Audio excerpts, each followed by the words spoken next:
আসসালামু আলাইকুম। SK take Bangla 24 এর পক্ষ থেকে সবাইকে স্বাগতম। আজকে আমরা একটা জিনিস দেখব যে মাইক্রোসফট অফিস অর্থাৎ এমএস ওয়ার্ডের হোম বাটনের মধ্যে যেগুলো থাকে কপি পেস্ট, অর্থাৎ পেস্ট বলতে আমরা বুঝি যে কন্ট্রোল ভি কিবোর্ড থেকে শর্টকাট কমান্ড, কাট বলতে কন্ট্রোল এক্স, কপি বলতে কন্ট্রোল সি। এখন হোমের মধ্যে ধরুন এই লেখাটা আমার রয়েছে, এই লেখাটাকে আমরা মনে করেন বড় করব।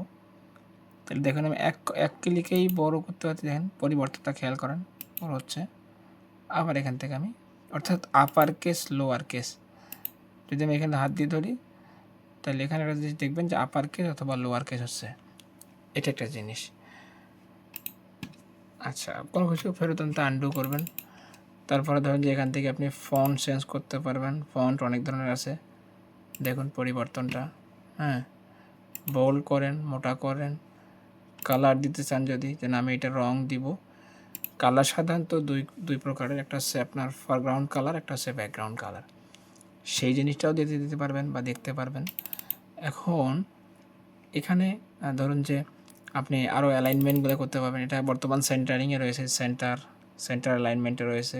অ্যালাইন টেক্সট আই দিলে আপনার, তারপরে এখানে যদি ধরেন এখানে প্রত্যেকটার কিন্তু একটা শর্টকাট কমান্ড রয়েছে, অর্থাৎ কন্ট্রোল, ধরেন আমরা কিবোর্ড থেকে কন্ট্রোল আই প্রেস করি, কন্ট্রোল আই, ঠিক আছে, কন্ট্রোল আইতে ইতালিক, কন্ট্রোল আইতে ইতালিক, এই যে এখানে যেটা, আবার এটা সিলেক্ট করার পরে আইটা বাদে দেয়, আবার কিন্তু ইটালিক ফরম্যাটটা চলে যাবে।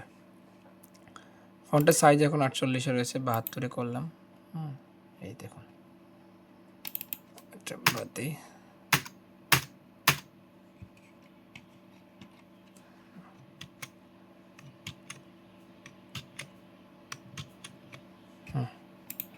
ঠিক আছে, অর্থাৎ আপনি এখানে একটা জিনিস স্মুথলি খেয়াল করেন, সেটা হচ্ছে যে আপনি ইনসার্ট করতেছেন হোমের মধ্যেই যেগুলো রয়েছে।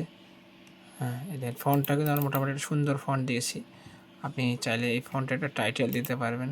হ্যাঁ, সেটা দিলাম না, আমি শুধু যা সব থেকে পরিবর্তন দেখাচ্ছি, কোনটা দিলে কী রকমের পরিবর্তন হয় সেই জিনিসগুলো যাতে আপনি খেয়াল করতে পারেন, এই জন্য আর কি দেওয়া।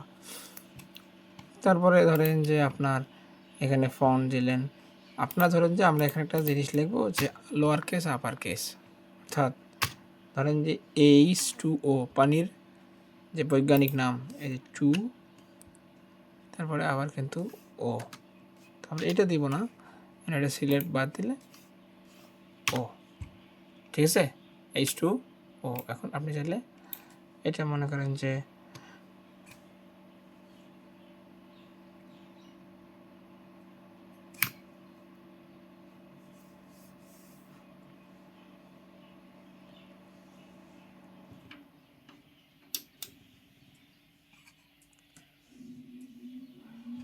পিসিটা একটু শাটডাউন প্রবলেম হয়ে গেছে।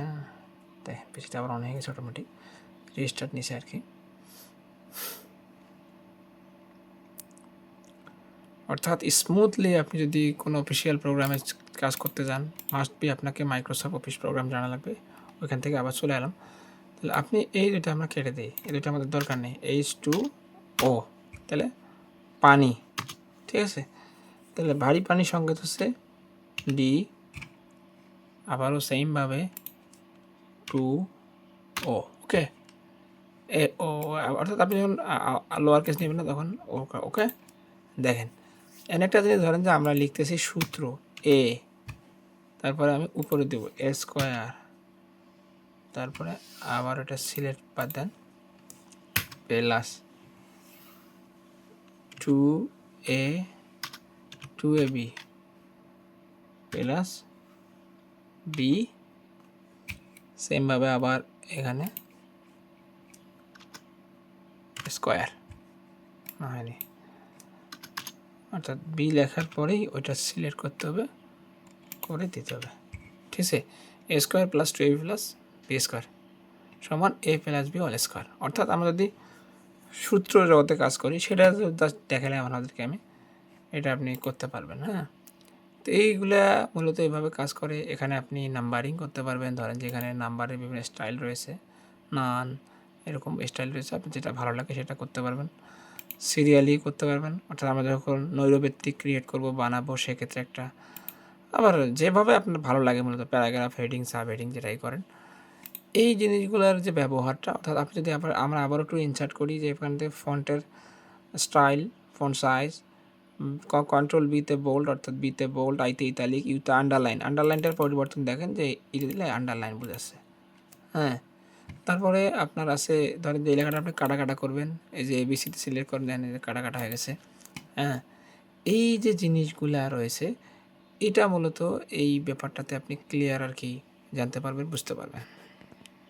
তো ভিডিওটি ভালো লাগলে অবশ্যই লাইক, কমেন্ট, শেয়ার করবেন এবং সেই সাথে পরবর্তী আপডেট বা পরবর্তী কোনো সমস্যা আপনার যদি টেক বিষয়ে কোনো কিছু জানার থাকে অবশ্যই আমাদের কাছে কমেন্ট করবেন। ইনশাআল্লাহ চেষ্টা করবো সেই বিষয় নিয়ে ভিডিও নেওয়ার।